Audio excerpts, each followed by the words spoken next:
destaque da palavra de Deus, eu nunca mais esqueci. E isso já tem alguns anos. Então eu quero que você abra comigo em segundo livro de Crônicas. Segundo livro de Crônicas, capítulo 25. Nós vamos falar sobre um rei. Nós vamos falar do rei Amazias.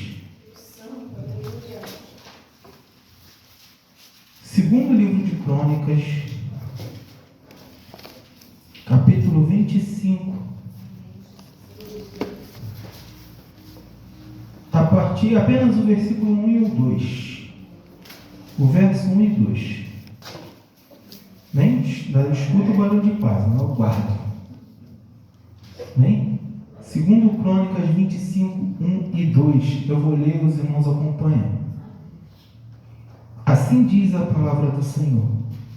O reinado de Amazias, rei de Judá. Amazias tinha 25 anos de idade quando começou a reinar, e reinou 29 anos em Jerusalém. O nome da sua mãe era Jeoadã, e ele era de Jerusalém. Ele fez o que aprovava a Deus, mas não de todo coração. Podeis assentar. Irmão, quando eu li o capítulo 25 do segundo livro de Crônicas, dizer, ele fez o que era reto perante os olhos do Senhor, mas não de todo o coração, eu me assustei. No dia que eu li isso aqui, eu disse, Senhor, significa que é possível alguém fazer algo que é certo perante ao Senhor, mas não te agradar? Irmão, isso é muito forte. Porque significa que alguém pode fazer tudo o que é certo, mas nunca ter agradado ao Senhor, porque nunca fez de coração puro. Sempre teve um interesse em troca. Sempre teve alguma coisa em troca. Ah, Senhor, eu fui um dizimista fiel, porque eu queria ser abençoado na terra, mas nunca foi de coração puro.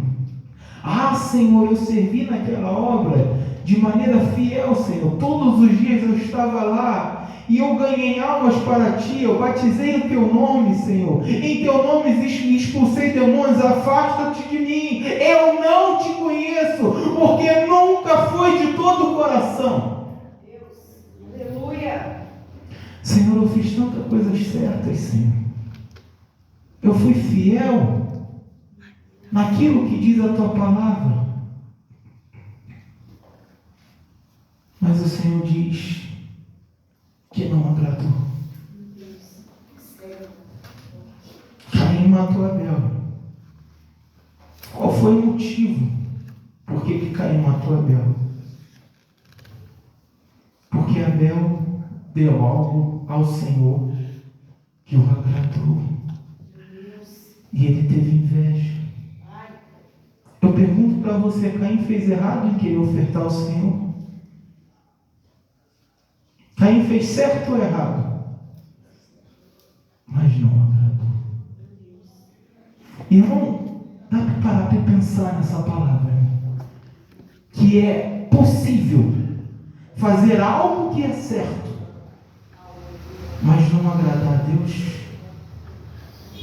E nós vamos falar sobre um rei, que a Bíblia diz, não sou eu que estou dizendo, não foi um historiador que está dizendo, é a palavra do Senhor que está dizendo, que ele era um bom rei em Jerusalém. Ele era da capital, ele era de Judá. E ele fez certo aos olhos do Senhor até certo ponto. Mas nunca foi de todo o coração. Meu irmão, quando a Bíblia diz todo, é plenitude, é completo. Não é uma porcentagem. Quando a Bíblia diz tudo, não são algumas coisas. Quando é todo, significa entregue. Jesus não aceita a metade. Senhor, a metade de mim te serve, a outra metade não tem como te servir. Ou é tudo, ou é nada. Como o irmão Alex já falou, em cima do muro já é do diabo, irmão. Porque se você for ver quem está em cima do muro, tem uma perna do lado direito e outra do lado esquerdo. Amém ou amém, irmão Alex? Ele estaria dando a metade, mas Deus não aceita a metade. Ou é tudo, ou não é nada. E Amazias só deu uma parte. E uma parte Deus não aceitou. Vamos dar uma lida na história de Amazias e vamos aprender algumas coisas que o Senhor quer falar nessa noite. Acompanhe comigo no verso 3 que diz: quando sentiu que o reino estava sob seu controle, mandou executar os oficiais que haviam traído o rei, o seu pai. Contudo, 4, não matou os filhos dos assassinos, de acordo com o que está escrito na lei, no livro de Moisés, onde o Senhor ordenou: os pais não morrerão no lugar dos filhos, nem os filhos no lugar dos pais. Cada um morrerá pelo seu próprio pecado. Ué? A Bíblia diz que quando o rei assumia, ele tinha o poder de se livrar dos traidores. Era a lei. E a lei dizia que os traidores são aquele que tinha deposto ou matado o rei de forma injusta, não por uma reunião solene, porque é completamente diferente. Se um rei tivesse feito algo contra a nação e em uma reunião solene ele fosse deposto e ele fosse morto, não tinha pecado algum. Agora, se alguém tivesse matado o rei em sistema de traição, o próximo rei, que geralmente era da linhagem real, ou seja, um herdeiro direto, ele tinha todo o direito perante a lei de mandar matar os seus traidores, os traidores do rei. Até os dias de hoje a lei continua dessa forma, né? Para quem não sabe, nós só temos pena de morte no Brasil só para crimes de militares. E qual é o crime que permite a pena de morte no Brasil até os dias de hoje? Crime contra a traição à nação. Ele estava contra a lei do Senhor? Não.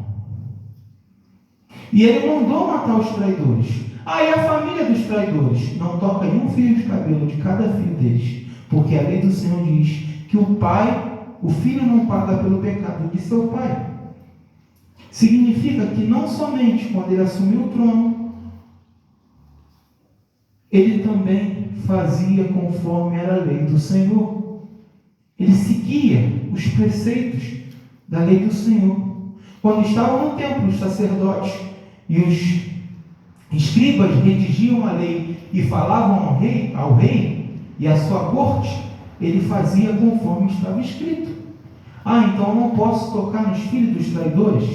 Mas por que você está falando isso, presbítero? Porque a gente lembra que na lei, antigamente, logo quando Israel estava no arraial, no meio do deserto, quando alguém pecava e o Senhor falava toda a sua família, ia toda a sua família.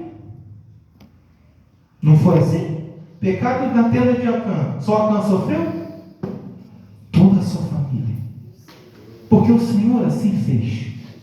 Quando Deus falava algo, tinha que ser cumprido conforme Ele falava. Só que na mesma lei, no livro de Deuteronômio, também está escrito que o filho não pode pagar pelo pecado do seu pai.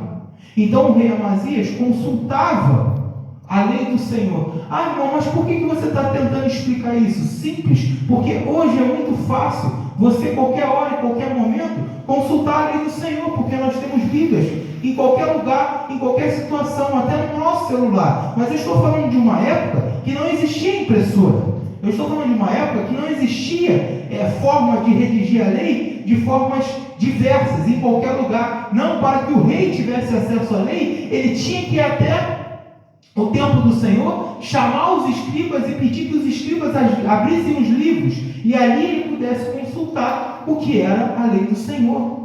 Não era tão fácil como nos dias de hoje. Então nós vemos um rei que conhece a palavra de Deus. Aí me pegou de novo.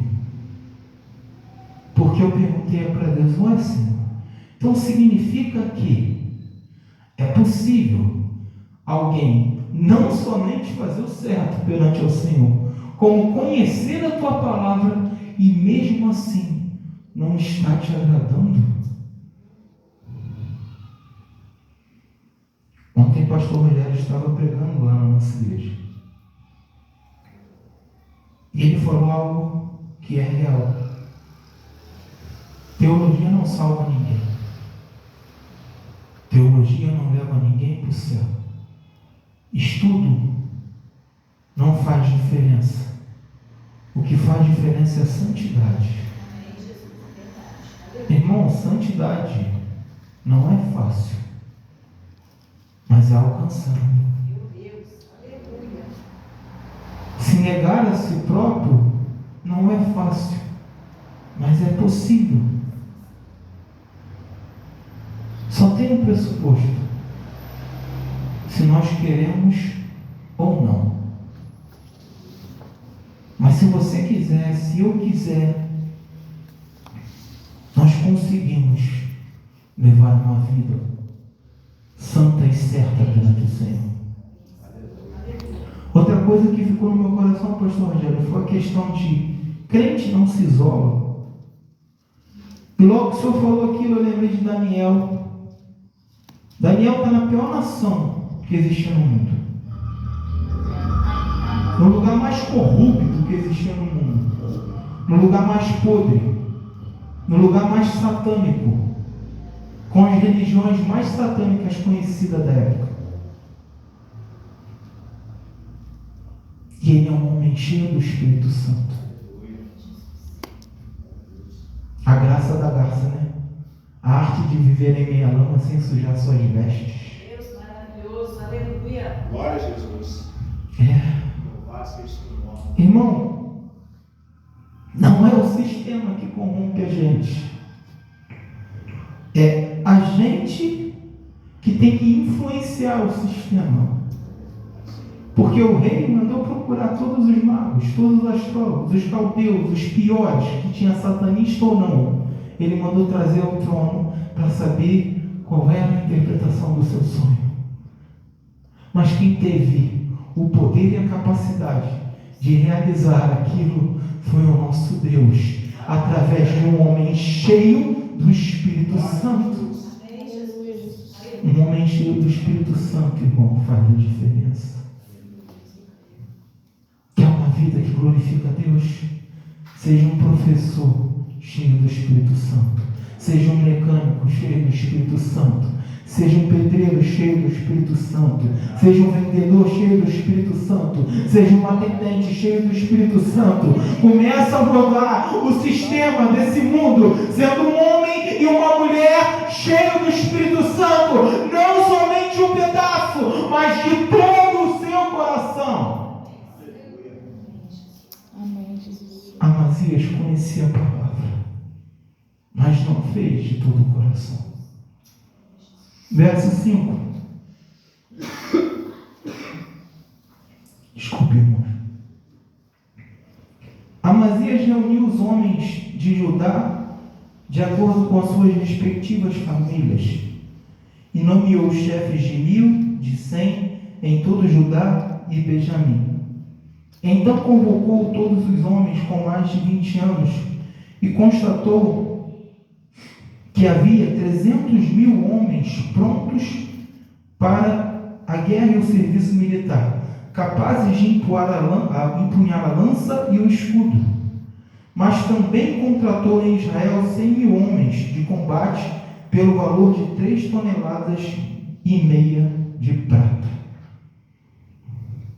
A Bíblia vai dizer que Judá está no contexto de um reino dividido. Os irmãos já estão cansados de saber. Reino do norte, reino do sul. Reino do norte, 10 tribos. Quais eram as tribos? Todas as outras tribos que não eram Benjamim e Judá. 10 tribos formavam o reino de Israel. A sua capital já não estava mais em Jerusalém, estava em Samaria. E por ter dividido em 2 reinos, de vez em quando havia um embate entre os 2 reis. O rei que reinava em Samaria contra o rei que reinava em Jerusalém. O rei de Israel contra o rei de Judá. A Bíblia diz que Amazias vai percorrer Judá e vai contar 300.000 soldados. E a Bíblia diz: bons e escolhidos, capazes de empunhar a espada e a lança. Quantos soldados tinha em Jerusalém? Judá, desculpa. Quantos soldados tinha em Judá? Ruim ou bom? Bons. Deus precisa de homens para fazer um milagre? Deus precisa de grande exército para vencer uma guerra? Pergunta: Deus precisa de exército para ganhar uma guerra? Também não. Mas a minha Bíblia diz que ele tinha 300.000 bons e escolhidos. Só que no verso seguinte diz que mesmo assim ele contratou mais 100.000 mercenários. Deus mandou? Não. Tinha 300.000 bom? Tinha. Mas aqui, no coração que não é entregue totalmente, começa a entrar algo chamado ganância. E quando entra essa ganância, vai corrompendo o coração que não está totalmente entregue. Porque quando você entrega 100%, não sobra nem sequer 1% para outras coisas. Mas quando você não entrega 100%, está sobrando uma boa parte para entrar e corromper com qualquer outra coisa que não seja o Senhor. Deus vivo, aleluia. Aleluia. Eu estou pregando uma mensagem falsa? Não. Porque o coração do homem é enganoso. A Bíblia diz que de tudo que possamos guardar, que nós guardemos o nosso.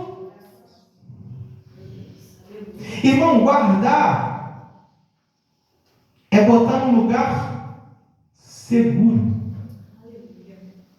Amém? Dá para entender o que é guardar? Se eu falo assim: Alex, você pode guardar, irmão, esse negócio para mim? O Alex vai chegar na casa dele e vai botar no canto da sala? Vai botar, irmão? Ainda mais se eu falo assim: Alex, guarda esse algo precioso na sua casa para mim. Eu tenho certeza absoluta que o Alex vai escolher o melhor cantinho da casa dele para dizer assim: eu vou guardar isso aqui do meu amado irmão, porque ele pediu. Deus maravilhoso, aleluia. Não vai jogar em qualquer canto. Não vai ficar jogado pelo meio do caminho.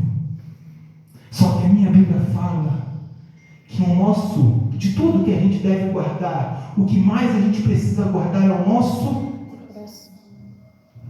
Eu não vou deixar em qualquer lugar, irmão. Eu não vou deixar que o meu coração acesse qualquer coisa, porque ele precisa ser guardado, ele precisa ser escondido. Aonde nós devemos esconder-se de todas as coisas? No meu refúgio e na minha fortaleza, como o irmão Alex já bem disse, que é o Senhor.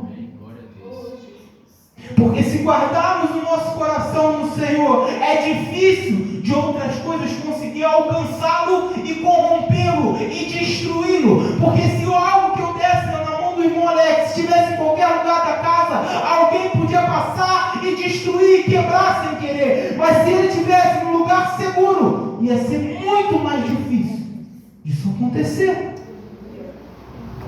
Então precisamos guardar num lugar seguro, nas mãos daquele que pode todas as coisas.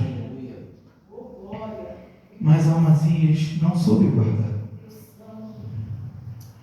Continuando, verso 7. Presta bem atenção, irmão.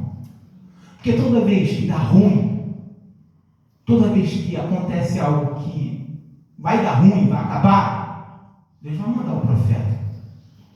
Agora, a escolha de ouvir a palavra do profeta e do homem de Deus é minha e tua. Porque se a gente não quiser ouvir, Deus não vai pegar o teu coração e vai dizer assim, ouça, forçar, porque o livre-arbítrio já foi entregue desde o Éden. Meu Deus, aleluia. Então preste atenção na palavra do homem de Deus, que fala o seu coração, o que seu líder tem falado, o que seu líder tem alertado. Aleluia. Porque Deus sempre manda um homem de Deus para falar o nosso coração. Verso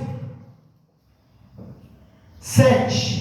Entretanto, todavia, mas porém, um homem de Deus foi até ele e lhe disse: ó rei, essas tropas de Israel não devem marchar com você, pois o Senhor não está com Israel, não está com ninguém do povo de Efraim.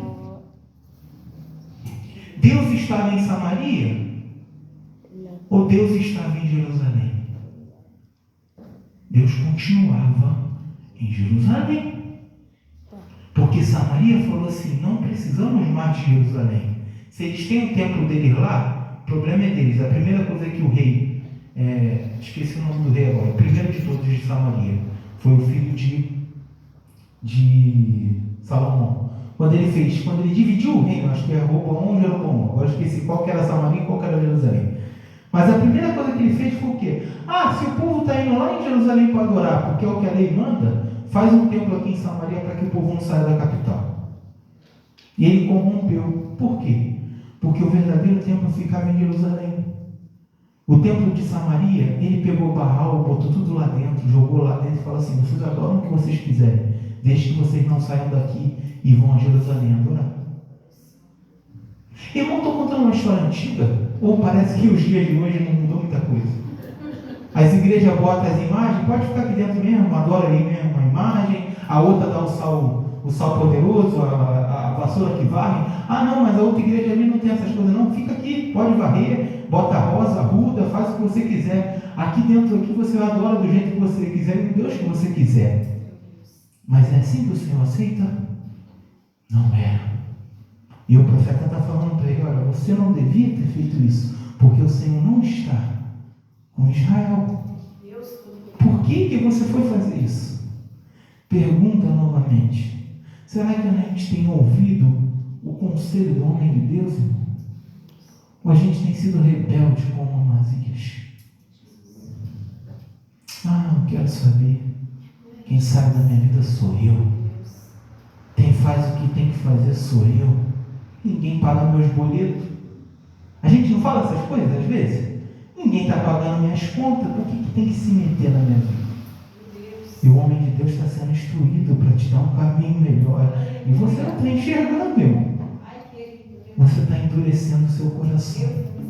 Mas por que o meu coração está virando pedra? Por que o meu coração não é de carne? Porque não é tudo. É um pedaço. Irmão, pega algo no seu freezer, na sua geladeira. Tira do saco. Tira da panela. Tira do pote. Bota na geladeira. Vê se ele não vai ressecar. Significa, Alex e aos demais irmãos, que se a gente não guardar direito, estraga e apodrece. Deus Todo-Poderoso. Aí quando você vai abrir lá, a carne está, em vez de estar vermelha, está vinho. Aí tu vai botar na panela para cozinhar, aquilo parece carne de cavalo. Porque deveria estar embalado e guardado adequadamente. Mas não está. Continuando. Eu estou indo rápido, irmãos. Estão entendendo? Bem? Continuando. 8. Mesmo que vá e combata corajosamente, Deus o derrotará diante do inimigo, pois tem poder para dar a vitória e a derrota. Irmão, além do profeta ir instruir, ele já deu a resposta. Olha, quem ganha e perde a guerra é Deus. Não é você não. Mas Amazias está confiando o quê? No seu exército. Irmão, Amazias deu mole, irmão. Amazias esqueceu uma coisa preciosa, irmão. Como o pastor Rogério falou aqui, ele esqueceu do seu tataravô. que falava o quê? Olha só, uns confiam em carros, outros confiam em cavalos. Eu, porém, todavia, confio no Senhor, Deus dos exércitos. Aleluia, glória a Deus. E ele está lá, não sei quanta geração na frente, mas esqueceu o que o Senhor antepassado disse, que não é a coroa, não são os exércitos, não é o reinado, mas é a força do Senhor, a força da sua destra. Aleluia. E ele está confiando, não somente nos 300 mil que eram bons, mas ainda contratou mais 100 mil que era ruim e contaminava. Será que não estamos fazendo algo parecido? Se comem pena no meio do caminho, porque não entregamos tudo? Deus Santo. Reflita, irmão. Amém, Jesus. Aleluia. O problema dessa mensagem é: pode fazer algo certo, mas não agradar. Que a gente viva de verdade. Aleluia. 9. Amazias perguntou ao homem de Deus. Presta bem atenção, irmão. Mas e as 3,5 toneladas de prata que eu paguei pelas tropas de Israel? Olha a preocupação, irmão. Vê que ele não aprendeu nada com Davi, cara. Porque se fosse rei Davi, ele queria dizer assim: é mesmo, profeta? É isso, Natan? Deus falou assim: some com eles daqui, que eu devolva a eles mais 100 prata, mais não sei quantos 1000 quilos de ouro que seja, mas some com eles daqui, porque eu prefiro o Senhor Jeová Sabaoth, Deus dos exércitos. Mas ele não é aí o que eu gastei com eles. Quanto, irmão, que ao invés de estar com o coração ao Senhor, está com o coração nas coisas da terra. A Bíblia diz que aonde você junta o tesouro, ali estará também o teu coração. A Bíblia diz também, que o pastor Rogério falou muito bem ontem, e eu fiquei maravilhado com aquela palavra, porque eu amo quando alguém fala uma palavra, pastor Rogério, sobre o reino de Deus. Porque o reino de Deus é o estar e o porvir. Não é só o porvir que vai acontecer, mas é o que está instituído entre nós.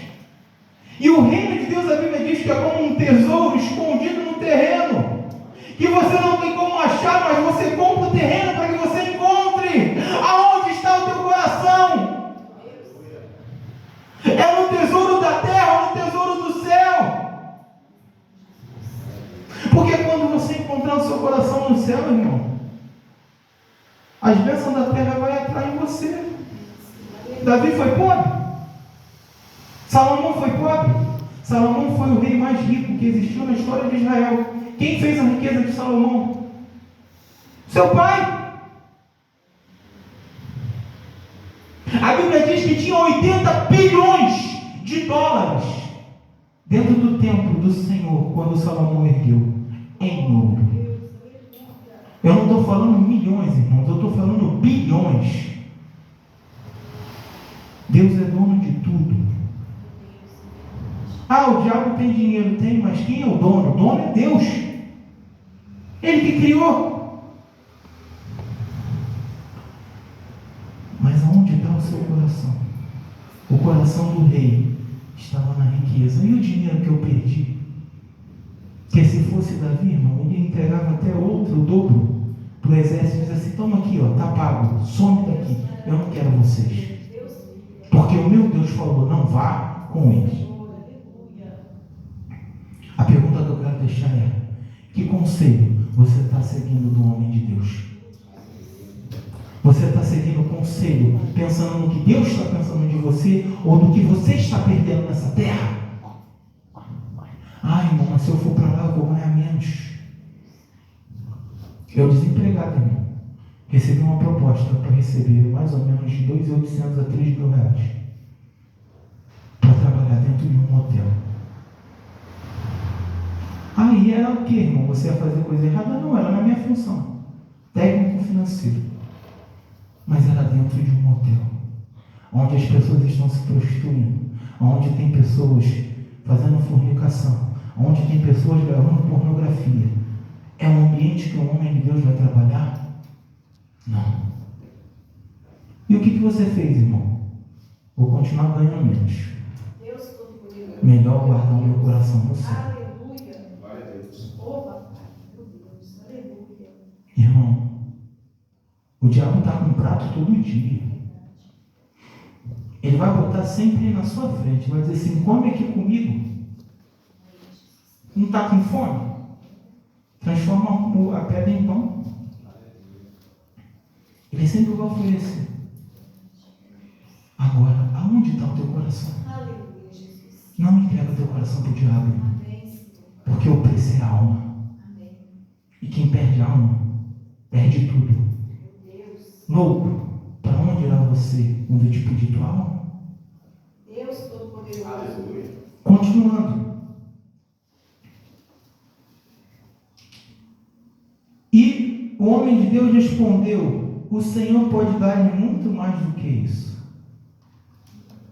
Irmão, pelo amor de Deus, o dono de tudo é Deus. Mas tem uma coisa que Deus tem uma capacidade que não existe ser no mundo que tem essa capacidade. De ler mente e coração. Ele sonda. E ele sabe a verdadeira intenção. Se a tua intenção for como a do rei Davi, que a minha coroa eu boto, mas o Senhor é meu bem maior, todas as coisas ele te dá. Mas se a tua intenção for, se a tua coroa está em cima da tua cabeça, e ele tiver que te derrubar e te tirar tudo que você tem, ele tira. Não foi o que Jó falou para a mulher dele? Ah, o bem de Deus você quer, mas o mal você não quer. É o Deus que tem poder de fazer derrota e vitória. Glorificando Jesus. Meu Deus. Então Amazias mandou de volta os soldados de Efraim, e eles ficaram muito furiosos com Judá, porque foram embora. Amazias se encheu de coragem e conduziu seu exército até o vale de Sal, onde matou 10.000 homens de Seba. Também capturou outros 10.000, que levou para o alto de um penhasco, e os tirou de lá, e todos eles se espatifaram e se espedaçaram no chão. Irmão, é bonito o que Amazias fez? Ele saltou na guerra. No meio da guerra, ele feriu 10.000 homens à espada. Mas quando ele ganhou a guerra, ao invés de transformar em prisioneiro, ou expulsar o restante do exército, ou até liquidar o exército no meio da batalha, ele brincou e escarneceu com vidas e com sangue. Ele levou os homens a um alto de penhasco e começou a brincar com eles: ou vocês se jogam daqui, ou vocês vão morrer aqui em cima. E torturou 10.000 homens. Tortura é de Deus, irmão. Deus se agradava desse tipo de coisa, mas o coração de Amazias já estava completamente tomado pela ganância e pelo poder, e ele começou a brincar com o seu poder, a ponto de fazer os homens se jogar do penhasco e se despedaçar do chão. Imagina essa cena. Imagina como é que fosse essa cena. Os homens se jogando do penhasco, ele vendo um pedaço de cabeça, perna, e achando graça e bonito do que ele tinha feito com seus inimigos. Deus não é um Deus de tortura. Deus é um Deus de misericórdia. O coração dele já estava tomado pela maldade. Continuando. Enquanto isso, as tropas que Amazias havia mandado de volta, não lhes permitindo participar da guerra, atacaram a cidade de Judá, desde Samaria até Bet-Orão, e mataram 3.000 pessoas e levaram grande quantidade de despojo. Quando você faz o que Deus não aprova, você sofre retaliação. Porque ele tinha contratado aqueles homens e estava brincando com o exército inimigo e fazendo atrocidades e tortura. Enquanto ele estava lá brincando e torturando outro exército, o exército que ele tinha dispensado voltou, aproveitou a capital desprotegida, aproveitou o reino desprotegido, porque o rei e o exército estavam fora na guerra, e destruiu a cidade e matou 3.000 homens inocentes dentro de Judá. Enquanto ele estava brincando com o sangue dos outros, estava sendo derramado sangue inocente. Para onde vai toda essa conta? Nas mãos do rei. Podemos ser cobrados pelo sangue inocente. Não seja cobrado. Não brinque com o homem. Não brinque com o coração dos outros. Não brinca com o sentimento dos outros, porque Deus não se agrada. E a retaliação do inferno pode ser grande. Amazias voltou da matança dos Andonitas, trazendo os deuses do povo de Ser, aos quais estabeleceu como seus próprios deuses, e inclinou-se diante deles e lhes queimou incenso. O coração de Amazias morreu. E não somente feito todas as atrocidades que ele fez, ele se corrompeu e adorou outros deuses. Irmãos, quantas vezes eu ouço histórias de homens e mulheres de Deus que serviam ao Senhor, o Deus verdadeiro, e hoje servem a demônios. E você pergunta assim, como isso aconteceu? O coração do homem é enganoso. O diabo sabe enganar direitinho. Eu sempre digo a mesma coisa, o diabo ele não vem de uma mentira. Ele vem de uma falsa verdade. É muito mais fácil vender uma falsa verdade do que uma grande mentira. E é por isso que ele engana o coração do homem desde o Éden. Ah, não foi bem isso que o Senhor falou, certamente morrerás. Ele mexeu com a cabeça e com o coração de Eva, e mexe com a cabeça e com o coração do homem até os dias de hoje, a ponto de fazer se curvar perante a outros deuses. Porque de tudo o diabo é muito inteligente e muito astuto. Vamos encerrando. Então a ira do Senhor se acendeu contra Amazias e enviou um profeta e disse ao rei: por que você consulta os deuses desse povo, deuses que não podem nem salvar o seu próprio povo? Enquanto ele ainda falava, o rei interrompeu: por acaso nós nomeamos você por conselheiro do rei? Pare, porque você não quer ser morto? O profeta parou, mas disse: sei que Deus decidiu destruí-lo, porque você fez tudo e não deu atenção ao meu conselho. E aqui eu paro.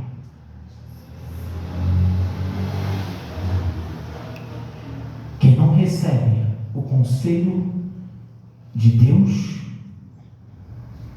paga pela resposta errada. O homem voltou lá para dar mais uma chance, porque Deus sempre manda o profeta voltar.